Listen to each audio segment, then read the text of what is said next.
So everyone, my name is Renu Gimide and I want to welcome you all in online CSE session, which is done mainly by the Generation for Equality campaign. Today we'll be discussing on CSE, which is also known as Comprehensive Sexual Education, Comprehensive Sexuality Education, or sex education itself. I feel that CSE, Comprehensive Sexuality Education, is a very broad term in itself, and it not just only focuses on hygiene and sex, but it also focuses on different aspects of sexuality that may be cognitive, emotional, physical, as well as social. And I feel that in today's era, young people, mainly young people and other people as well, they need to understand CSE topic, not just only to understand it, but to realize their own health and well-being, to develop their respectful social and the sexual relationship, and to ensure the protection of their own rights. Moreover, today we have invited our guest speaker, Mr. Abhiram Roy, sir, who is a CSE expert at UNFPA, and he will be sharing his great insights and knowledge regarding CSE topic. Namaste, sir. How are you? Namaste. I'm fine, Renu. Thank you so much for giving me the opportunity to speak on the CSE. Thank you, sir. Now, without further delay, I would like to move towards our main agenda of our program. And I have a set of questions, and I would like to receive your knowledge regarding CSE. First of all, I would like to welcome you in our very first session. I would request you to start from your official information, sir. Okay, so I'll start with my introduction. First, myself, as you said, Renuji, I'm Abhiram Roy, working as Comprehensive Sexuality Education CSE Project Coordinator here in UNFPA Kathmandu office. I'm a public health professional, and I have been working and promoting comprehensive sexuality educations since more than three years here in UNFPA.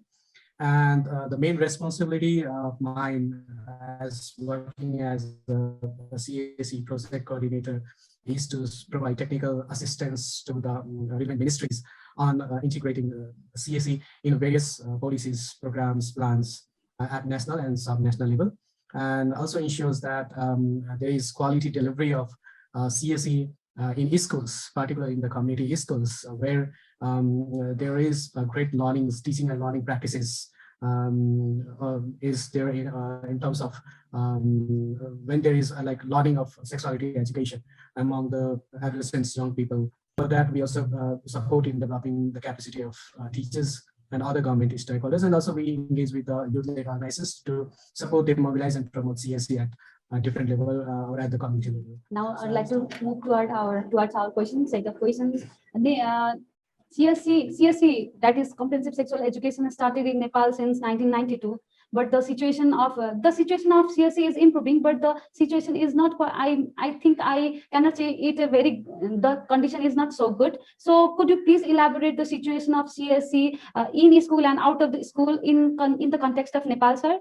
Okay, when we say comprehensive sexuality education, I would say rather if we in terms of sexuality education being comprehensive, needs to be a lot to be done from our various stakeholders, but this has been now initiated and it's been very progressive in Nepal. Like if you see the Constitution of Nepal in 2015, as it guarantees the rights of every citizens to compulsory and basic free education at the secondary level.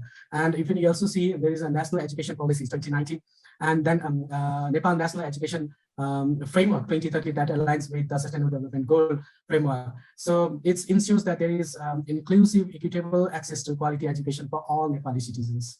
So based on this, somehow governments has created an environment to deliver, to promote CSE in Nepal, and through the Education Sector Development Plan, which we call SSDB 2016-2022-23, the government has affirmed its positive commitments to integrate age-appropriate comprehensive sexuality education in both formal and informal education, to ensure by ensuring that CSE would be integrated in the curriculum, and there will be the capacity of human resource will be enhanced for a quality delivery of the CSE in the schools. So that is the provisions that has been made in as per if you see in a policy as per the policy environment, but it's not that detailed as per expected. So I'd like to take you in a where we are in terms of the CSE in terms of curriculum, where we is CSE in terms of teaching learning practice, and then how it has been perceived in a community, like and if there is a community environment. So coming to, as you know, comprehensive sexuality education is curriculum based, is appropriate, and it's a rights-based education that helps enhance knowledge skills of young people for their health and well-being. So in that regards, there is in curriculum, if you see in terms of like there are several subjects that has, like there are a few subjects where CSE has been, like the topics of CSE has been integrated, but we can't say the CSE has been integrated as per the international standard, as we say, as per the ITGSE 2018 guidelines. So integration of CSE in curriculum from grade 4 to 8 has been, like major topics of CSE has been very recently included in the recent curriculum framework that was developed in 2020, 2020. And the where if you see the curriculum that has say major components, the subject of the curriculum that is called health education and environment, HPE. That subjects that which is taught in grade 9 and 10 is being optional subjects.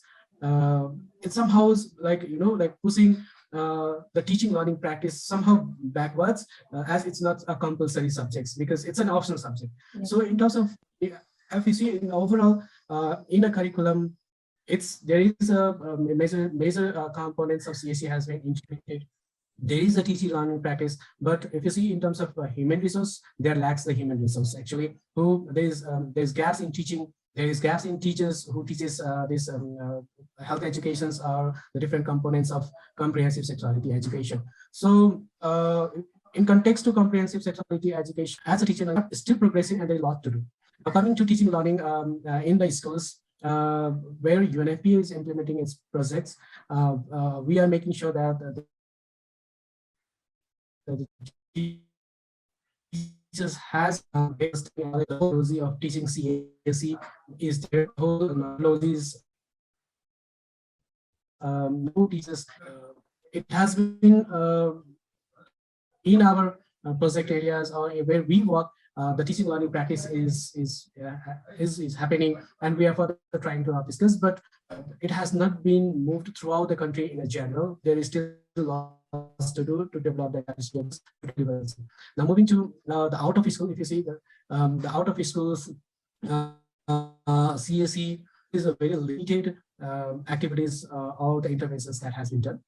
We have been reaching out to the young people who have been out of schools through like Rupantran package, where in the Rupantran package we have a few models that relates to CSE, but and then we also ensure that the young people who are out of schools are engaged through our peer educators who provides like some sorts of entertainment activities and engage the out of school students to be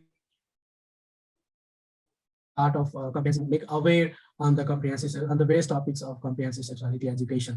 So as if you see as a formally as in the system level, comprehensive sexuality like being taught to the student out of school is yet to be done in a systemic way.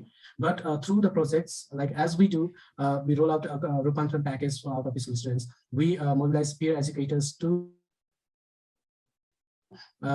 engage with the students through various entertainment activities. So these are the activities that we have been doing, but there is still a lot to be done. And the situation you say, if you see in context to Nepal is very progressive, as we have CSE integrated in the policies, not in the national policy, but in the provincial policies and the plans.